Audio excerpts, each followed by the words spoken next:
Most people think failure is something to avoid. They're wrong. These 10 books flip that completely. And the number one pick isn't a business book at all. I ranked these by how deeply they change your relationship with failure, not by how many copies they sold. And for each one, I'm going to break down the actual ideas inside. Not just the title and a one-line summary. Number 10. Failing Forward by John C. Maxwell.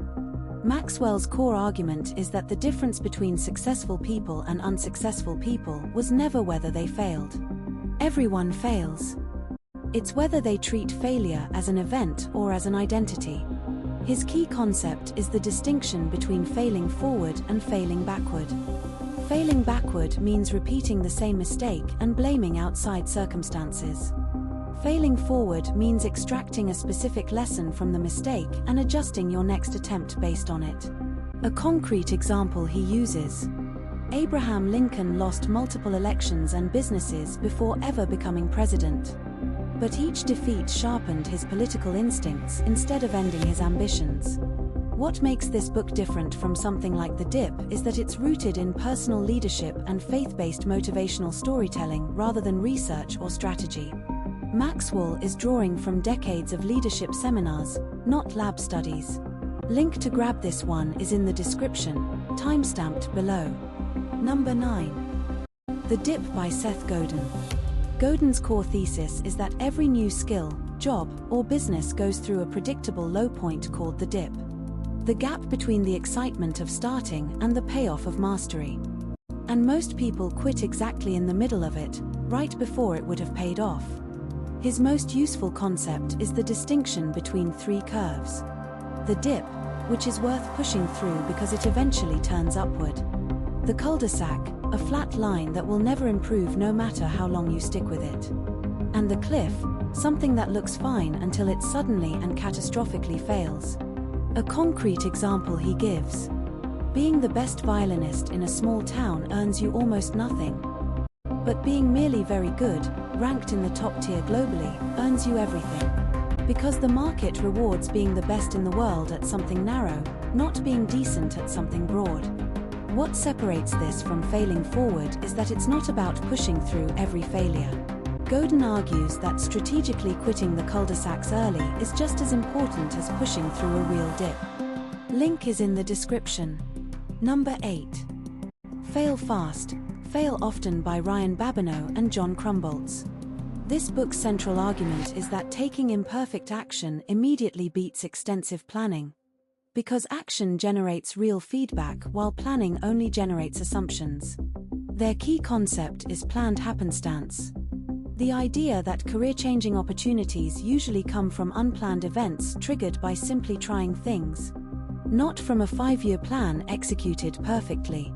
A concrete example they use: someone stuck deciding between 2 career paths for months makes 0 progress.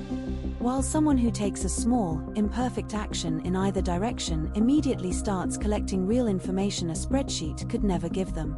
What makes this book different from Seth Godin's more punchy, business-oriented framing is that it comes directly out of Crumbolt's academic career counseling research at Stanford.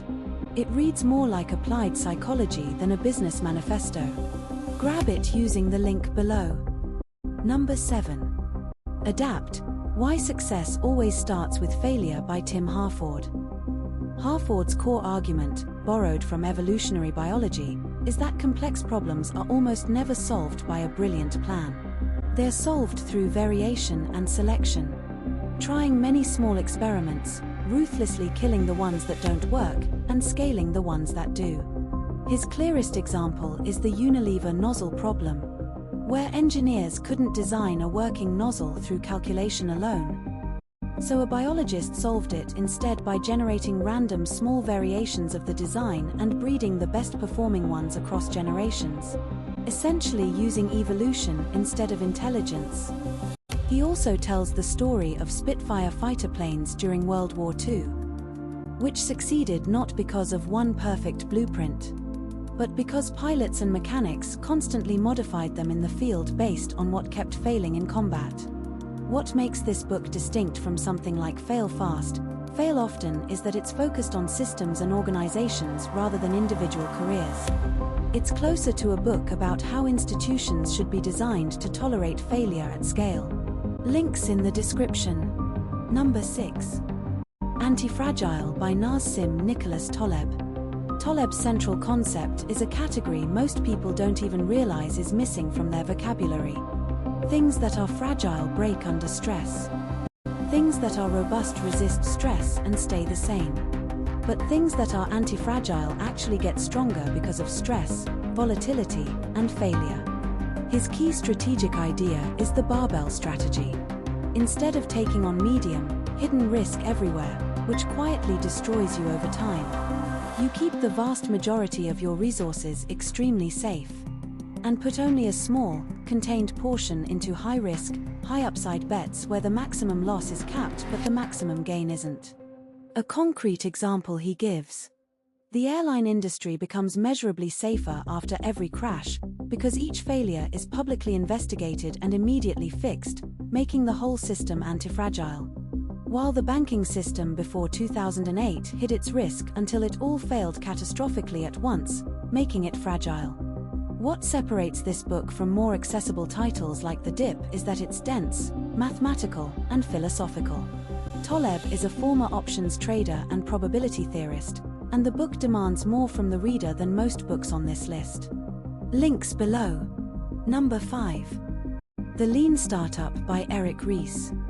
Ries's core framework is the Build, Measure, Learn loop, which treats a new business idea not as a plan to execute, but as a hypothesis to test as cheaply and quickly as possible. His key concept is the minimum viable product, the smallest possible version of a product that lets you test a real assumption with real customers, instead of spending a year building a polished version of something nobody wants. A concrete example he gives from his own experience. Dropbox didn't build the full syncing product first. They released a simple video demonstrating how it would work, and used the flood of signups from that video alone to validate the idea before writing most of the code. What makes this book different from Adapt is that it's a specific, tactical methodology built for startups and product teams. It turns learning from failure into a repeatable, measurable business process, not a general life philosophy. Link is in the description. Number 4. Grit by Angela Duckworth.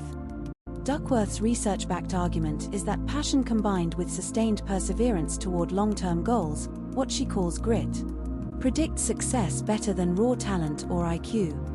Her most famous study followed cadets at West Point through Beast Barracks, a grueling summer training program with a high dropout rate, and found that her simple grit scale questionnaire predicted who would finish far better than the military's own selection criteria did.